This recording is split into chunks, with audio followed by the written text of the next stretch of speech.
नमस्कार। आप सोच रहे होंगे तो ब्लैक बोर्ड पे कुछ लिखा ही नहीं है। मैंने लिखा ही नहीं है क्योंकि इसलिए नहीं लिखा है क्योंकि जो मैं अब बात करने जा रही हूँ वो एक ऐसा टॉपिक है जो कि बहुत चर्चा में चल रहा है। न्यूज़पेपर की हेडलाइंस में भी आया है।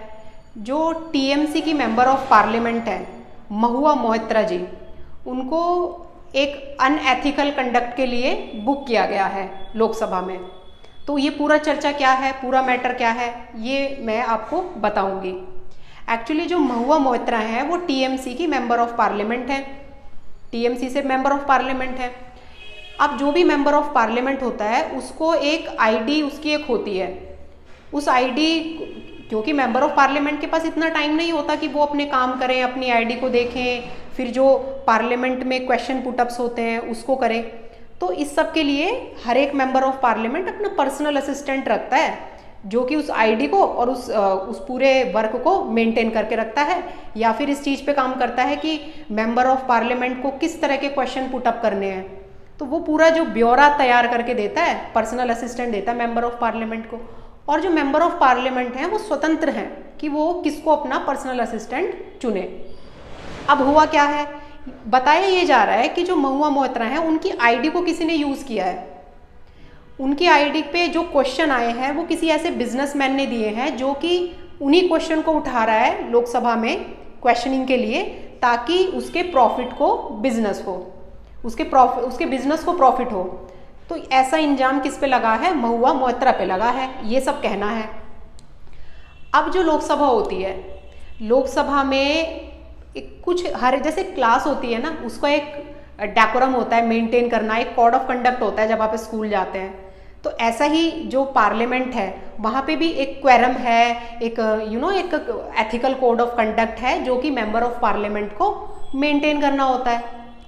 अब अगर वो ब्रीच ऑफ प्रिविलेज करेंगे, अगर वो कंटेम्प्ट ऑफ कोर्ट करें, कंटेम्प्ट ऑफ पार्लियामेंट करेंगे, तो अगर इस तरह का कुछ करेंगे तो ये सारी जो इन्फॉर्मेशन है वो जाएंगी स्पीकर के पास।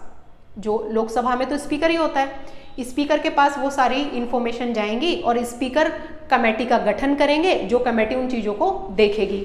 अब ये जो महुआ मोइत्रा है, इनका जो ये पूरा इशू है ये कहाँ गया है, ये गया है ethical committee of the Lok Sabha. Ethical committee of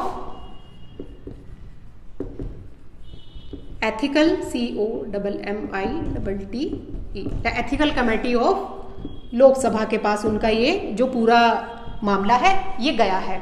अब ये जो एथिकल कमेटी है ना, ये न्यू कमेटी है जिसका गठन हुआ 2000 में, न्यू कमेटी है। और ये जो कोड ऑफ कंडक्ट होते हैं ना लोकसभा के, वो कौन डिसाइड करती है, एथिकल कमेटी डिसाइड करती है जो भी कोड ऑफ कंडक्ट है। और अगर कोई ब्रीच ऑफ प्रिविलेज करेगा कोड ऑफ कंडक्ट का, तो उनकी सारी कंप्लेंट भी एथिकल कमेटी देखती है लोकसभा की।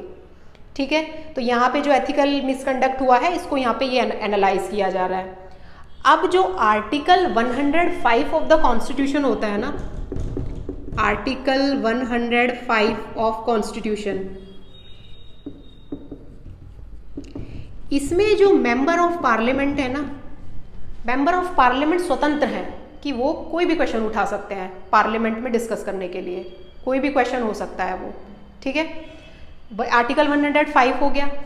अब अगर महुआ मोइत्रा जी का जो एथिकल मिसकंडक्ट है, अगर वो यहाँ पे प्रूफ हो जाएगा एथिकल कमेटी में, ठीक है, तो उनको जो भी मिसकंडक्ट के लिए जो भी इशू होंगी चीज़ें, वो लोकसभा स्पीकर उसको इशू कर देंगे।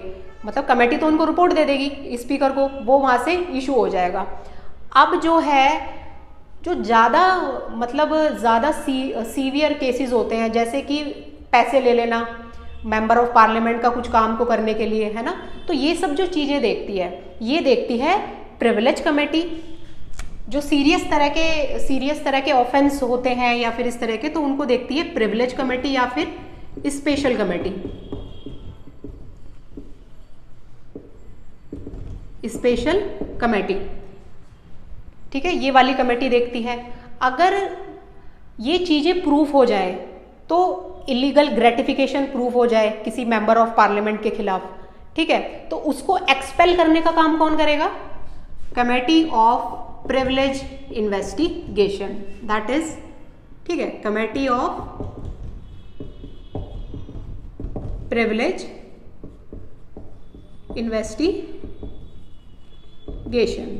ठीक है, ये कमेटी हो गई। मेंबर ऑफ, ये सारी एक्चुअली ये सब किस चीज को डील कर रही हैं? मेंबर ऑफ पार्लियामेंट के एथिक्स कोड ऑफ कंडक्ट को, ठीक है, और ब्रीच ऑफ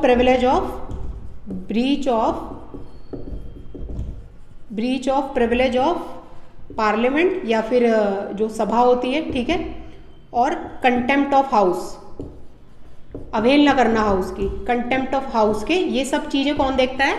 ये सारी कमेटीज देखती हैं। ठीक है, अब कुछ ऐसे 1951 में एक मेंबर ऑफ पार्लियामेंट थे जिनका नाम है एच जी मुडगल, जिनको पहली बार इनको इस कंडक्ट के लिए, मिसकंडक्ट के लिए उनको एक्सपेल किया गया था। अब किस तरह की एक्टिविटीज़ हैं जो इसमें आती हैं जिनके लिए उनको एक्सपेल कर दिया जाएगा लोकसभा से? तो जैसे कि ऐसे हो गया कि मेंबर ऑफ पार्लियामेंट को कार पार्किंग का कुछ इनको नंबर मिलता है, तो उसका मिसयूज़ करना। जो मेंबर ऑफ पार्लियामेंट की फैमिलीज होती हैं, उनके पासपोर्ट बने होते हैं, तो उस पासपोर्ट पे किसी और को ले जाना, ठीक है, तो यहाँ से ये हो गया। या फिर कुछ मनी ले लेना, या फिर कुछ ऐसे क्वेश्चन पुट अप करना लोकसभा में जिससे कि डायरेक्ट एडवांटेज हो जाए किसी बिजनेसमैन को। ठीक है, तो इस तरह की ये सब ऐसी कार्य हो सकते हैं जिनके लिए उनको एक्सपेल किया जाए, किनको? मेंबर ऑफ पार्लियामेंट को। अब ये जो पार्लियामेंट है, पार्लियामेंट के अंडर में कौन कौन है? 3 हैं। एक तो प्रेसिडेंट, ठीक है, दूसरा राज्यसभा, और तीसरा है लोकसभा, जो किसके अंदर आते हैं? पार्लियामेंट के अंडर आते हैं। तो हम तो पढ़ रहे थे महुआ मोइत्रा जी के बारे में, जिनकी अभी जो इशू चल रहा है वो ethical committee of the Lok Sabha में चल रहा है। अब ये जो एथिकल कमेटी है ना, एथिकल कमेटी ही डिसाइड करेगी कि क्या एथिकल कंडक्ट हैं लोकसभा में। उनको कौन डिसाइड करता है? यही कमेटी डिसाइड करती है। कुछ एथिकल वैल्यूज़ होती है ना, कुछ कोड ऑफ कंडक्ट होता है ना किसी चीज़ को रन करने का, तो वो एथिकल जो कमेटी है लोकसभा की वो देखेगी। अगर इनके खिलाफ ये प्रूव हो जाता है तो इनको एक्सपेल किया जाएगा। अभी तक तो प्रूफ हुआ नहीं है। क्यों नहीं प्रूफ हो रहा है? अब जो महुआ मोइत्रा है वो ये कह रही है कि भैया ये जो एथिकल कमेटी है इसके पास इन्वेस्टिगेशन पावर थोड़ी ना है, क्रिमिनल इन्वेस्टिगेशन पावर नहीं होती है एथिकल कमेटीज के पास। They can't investigate under criminal investigation, they can't investigation अगर अंडर जुडिशियल पावर के अंदर वो इन्वेस्टिगेशन नहीं कर सकती। ठीक है, इनका एक अपना ही प्रोसीजर होता है। तो ये पूरा था जो इशू चल रहा है महुआ मोइत्रा जी का, जो मेंबर ऑफ पार्लियामेंट है टीएमसी से। वो अपना पक्ष रख रही है, वो कह रही है कि इन्वेस्टिगेशन पावर नहीं है, एविडेंस एक्ट ये सब चीज़ें नहीं है इनके पास, तो ये मेरे खिलाफ ऐसे कैसे मतलब प्रोसीडिंग्स चल रही हैं। ठीक है, अब ये जो कमेटीज़ होती है ना, ये कमेटी, इनके पास जो चीज़ें आ रही हैं जैसे कि कोई विटनेस हो गया या फिर कोई डॉक्यूमेंट एज अ प्रूफ हो गया है ना, तो वो चीज़ें इनके सामने रखी जाती हैं ताकि एनालाइज हो सके, चीज़ें एग्जामिन की जा सकें। तो मैं आशा करती हूँ आपको ये जो महुआ मोइत्रा जी का पूरा ये प्रोसीजर चल रहा है ये समझ आया होगा। ठीक है, थैंक यू।